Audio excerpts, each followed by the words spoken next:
What is up, guys? So today I actually received a request for my Lament Void build I used in my last video, which was the solo flawless master PRESAGE, right? And I was like, hell, why not? So we are going to start with a subclass again, and it is going to be top 3 Void. Now I chose this one over the bottom 3 simply because I prefer it. In terms of bottom and top 3, it really is what you prefer. However, do choose one of these, and the reason for that is because of the invisibility. The invisibility is really the key to any sword build a hunter can make, and here is why. When you see a boss, and that boss can one-shot you in a distance, right? You really do not want to just charge at him like a headless chicken. I went with Marksman's Dodge because on top 3 Gambler's Dodge is pretty useless because the melee ability is. You can make an argument that you can stun some enemies, but let's face it, I'd rather reload my weapon and kill that enemy from invis than just stun it, right? I also went for the Vortex Grenade because it's the most consistent one, but it is not the best one. I actually believe the Void Wall Grenade is the best one, even though the Spike Grenade does the most damage. But sometimes the Void Wall Grenade just makes the wrong wall, and the Spike Grenade just... yeah, we don't really talk about that. Obviously it's PvE, so triple jump, and I am sure we all know what top 3 tether does. I mean, this isn't exactly a stasis subclass with all the fragments and aspects, right? First thing you want to do though is go invisible. Get close to the boss and start lamenting the boss. And this goes for just any and every ad that has more than one brain cell and can just one-shot you as well. As for the stats, you do need 100 mobility. Being able to get invisible as much as possible is the key to making sure you are consistent with your Lament. You cannot really use other swords because other swords do not heal you, and not even Passive Guard can save you at that point. Now, a note to take is that this is really only for high tier content, like Master PRESAGE, Master Vogue, Nightfalls, and Grandmasters. Obviously, in anything low tier where you're over-leveling enemies, you really do not need all this carefulness of Passive Guard and Protective Light and all that stuff, or invisibility for that matter. Now, we have mods and combat mods, right? You want to run Sword Ammo Finder and Sword Scavenger. Now, I know that Seasonal Fusion Rifle Scavenger is bugged and actually gives more ammo, but honestly I'm pretty sure that's the only one. However, because this is also a seasonal mod, I'm not sure if you do get more or not. They do only cost 1, so I just take it anyway, but you can take one, do some testing yourself. Honestly, I'm not completely sure, so I'm not gonna vouch for anything myself. And you also need a Passive Guard, as that reduces damage dealt by like 50%. Now, I pair this with obvious Loosened Blade, and I also use Protective Light.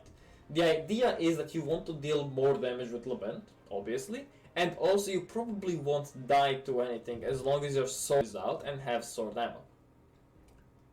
Due to Passive Guard, obviously. And once you reach red health, you'll notice that you will actually become a tank.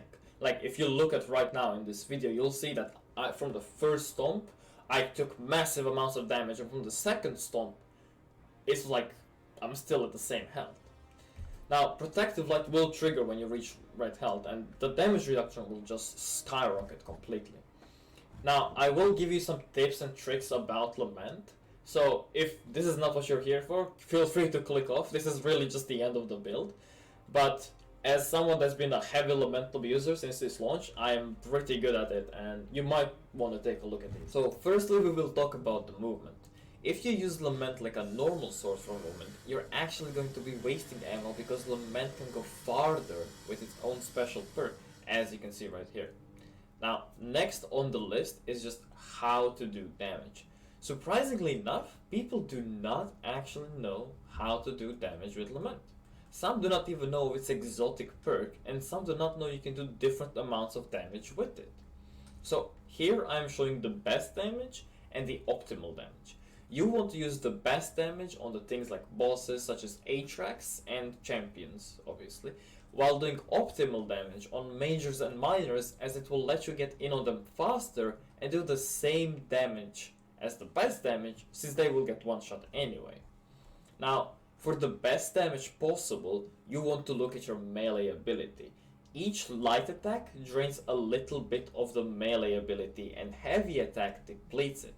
Although you can get maximum damage from the heavy attack, that doesn't mean you're actually doing maximum damage.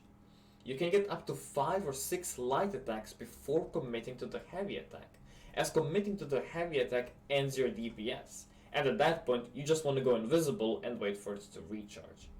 While when doing optimal DPS, if you are jumping and then using this Sword's exotic perk to just get in on enemies, it's much faster and the aim assist is much better.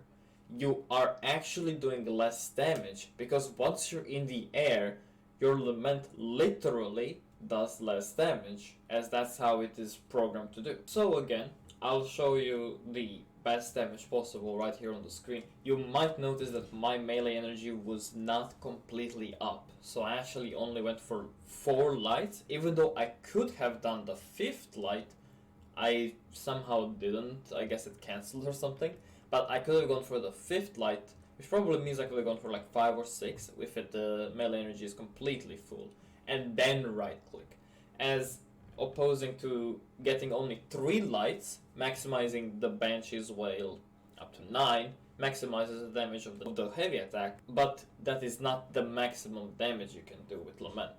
Now, to take a note, on A tracks, do only 3 light attacks and 1 heavy, as there is not enough time to do more than 3. So yeah, that's pretty much the entire video here. I hope you guys really enjoyed it. I'll probably make the next video about Arc Strider, as I do believe it is definitely now one of the best subclasses that there are. If with that buff, like that is a massive buff. So yeah, I'll see you in the next video.